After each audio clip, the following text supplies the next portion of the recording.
ಮಹಾಲಯ ಅಮಾವಾಸ್ಯೆ, ಅದಲ್ಲದೆ ಪಿತೃಪಕ್ಷ ಕೂಡ.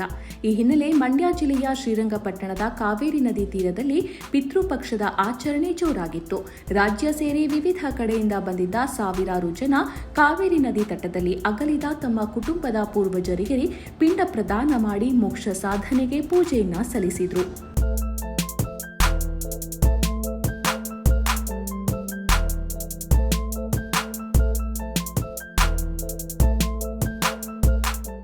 ಹೌದು, ಮಹಾಲಯ ಅಮಾವಾಸ್ಯೆ ಹಿನ್ನೆಲೆ ಶ್ರೀರಂಗಪಟ್ಟಣದ ಕಾವೇರಿ ನದಿ ತೀರದಲ್ಲಿ ಸಾಕಷ್ಟು ಸಂಖ್ಯೆಯಲ್ಲಿ ಜನ ಸೇರಿದ್ರು.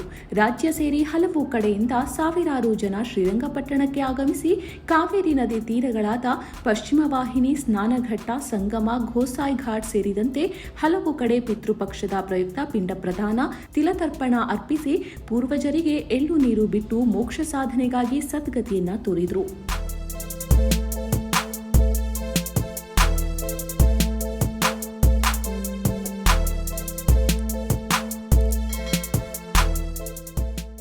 ಇನ್ನು ಪಿತೃಪಕ್ಷದ ಪಿಂಡ ತರ್ಪಣಕ್ಕೆ ಹೆಚ್ಚಿನ ಜನರು ಆಗಮಿಸಿದ ಕಾರಣ ಪಟ್ಟಣದ ನದಿ ತೀರಗಳು ಜನರಿಂದ ತುಂಬಿ ತುಳುಕ್ತಾ ಇದ್ರೆ ರಸ್ತೆಯಲ್ಲಿ ವಾಹನ ದಟ್ಟಣೆ ಕೂಡ ಉಂಟಾಗಿತ್ತು. ಮೈಸೂರು ಬೆಂಗಳೂರು ಹೆದ್ದಾರಿಯಲ್ಲಿ ವಾಹನ ಸಂಚಾರ ಹೆಚ್ಚಾಗಿದ್ರೆ ನದಿ ದಂಡೆಯ ಪ್ರದೇಶಗಳಲ್ಲಿ ವಾಹನಗಳು ಸಾಲಾಗಿ ನಿಂತಿರುವ ದೃಶ್ಯ ಕಂಡುಬಂತು.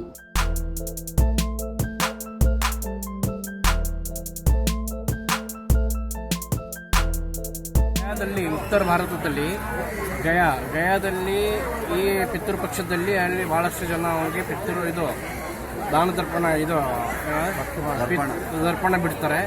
ಆಮೇಲೆ ಇದೇ ದಕ್ಷಿಣದಲ್ಲಿ ಅಂದರೆ ದಕ್ಷಿಣ ಭಾರತದಲ್ಲಿ ಪಶ್ಚಿಮ ವಾಹಿನಿ ಶ್ರೇಷ್ಠ. ಅಷ್ಟು ಅಂದರೆ ಗಯಾದಲ್ಲಿ ಯಾವ ಥರ ಮಹತ್ವ ಇದೆ ಅದೇ ಥರ ಇಲ್ಲಿ ದಕ್ಷಿಣದಲ್ಲಿ ಪಶ್ಚಿಮ ವಾಹಿನಿಯಲ್ಲಿ ಅಷ್ಟೇ ಶ್ರೇಷ್ಠವಾಗಿದೆ. ಏನಕ್ಕೆ ಬಂದಿದೆ ಸರ್ ಇವತ್ತು? ನಾವು ಇದು ತಿರುತರ್ಪಣ ಬಿಟ್ಟು ಬಂದಿದ್ದೀವಿ ಪಿತೃಪಕ್ಷ ಇರೋದ್ರಿಂದ. ಇವತ್ತಿನ ವಿಷಯ 15 ದಿವಸ ಪಿತೃಪಕ್ಷದಲ್ಲಿ ಈ ಕಡೆ ಏನೇಳು ತಲೆಮಾರಿಗೆ ಪಿಂಡ ಪ್ರದಾನ ಮಾಡಿ ಎಷ್ಟು ಜನ್ಮ ಕೊಟ್ಟಿರೋ ಋಣಗಳನ್ನೆಲ್ಲ ಕಳ್ಕೊಳ್ಳೋದಕ್ಕೋಸ್ಕರ ಎಂದು ಪುಣ್ಯ ಅವಕಾಶ ಜನ್ಮ ಕೊಟ್ಟವ್ರಿಗೆ. ಇದು ಮನೆಯಲ್ಲಿ ಕೆಲವರು ಎಡೆ ಇಡ್ತಾರೆ. ಎಡೆ ಇಡೋದವ್ರಿಗೆ ಸಲ್ಲಲ್ಲ. ಇಲ್ಲಿ ಪಿಂಡ ಪ್ರದಾನ ಮಾಡಿದಾಗ ಮಾತ್ರ ಅವ್ರಿಗೆ ಪಿತೃಗಳಿಗೆ ಸಲ್ಲುತ್ತೆ. ಅವ್ರ ವಂಶಗಳ ಗೋತ್ರಗಳು ಉದ್ಧಾರ ಆಗುತ್ತೆ. ಸಾಲದಕ್ಕೆ ಯಾವುದೇ ಕೆಲಸಗಳಿದ್ರೂ ಸ್ಟಕ್ ಆಗಿದ್ರೆ ಅದೆಲ್ಲ ಮುಂದಕ್ಕೆ ಸಲೀಸಾಗಲಿ ಅಂತೇಳಿ ಶ್ರಾದ್ದಾದಿಗಳನ್ನ ಮಾಡೋದು. ಪಿತೃಮಾಸದಲ್ಲಿ ತರ್ಪಣ ಮಾಡಲಿಕ್ಕೆ ಬಂದಿರ್ತೀವಿ. ಗುಲ್ಬರ್ಗದಿಂದ ಬಂದಿರೋದು ನಾವು. ಇವಾಗ ಹಿರಿಯರಿಗೆ ಮೋಕ್ಷ ಸಿಗಲಿ ಅಂತ ಇಲ್ಲಿ ಬರ್ತೀವಿ. ಏನೇನು ಮಾಡಿದ್ರಿ ಇವತ್ತು? ಇವತ್ತೇನಿಲ್ಲ, ಬರೀ ತರ್ಪಣ ಬಿಟ್ಟಿವಿ ಹಿರಿಯರಿಗೆ. ಅವರ ಹೆಸರಿನಲ್ಲಿ ಎಳ್ಳು ತರ್ಪಣ ಬಿಟ್ಟು